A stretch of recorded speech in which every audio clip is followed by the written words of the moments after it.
Tovuz rayonunun Əlimerdanlı kəndi yaxınlığında fəaliyyət göstərən qum karxanasının işi artıq uzun müddətdir ki, yerli əhalinin ciddi narazılığına səbəb olur. Sakinlərin sözlərinə görə karxananın sahibi İlqar adlı şəxs tərəfindən aparılan qeyri-qanuni və nəzarətsiz qazıntı işləri ətraf mühitə böyük zərər vurur. Kəndin ekoloji tarazlığını pozur. Əsas problemlərdən biri torpaq qatının və relyefin məhv edilməsidir.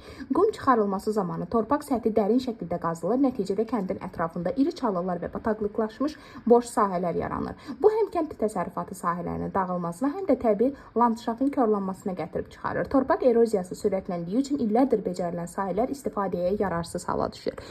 Karxanadan qalxan toz buludları isə əhalinin ən böyük narahatlığıdır. Xüsusilə yay aylarında külək əsdikdə kəndi tam şəkildə toz basır. Bu isə tənəffüs yolu xəstəliklərini artırır, uşaqlar və yaşlılar üçün ciddi təhlükə yaradır.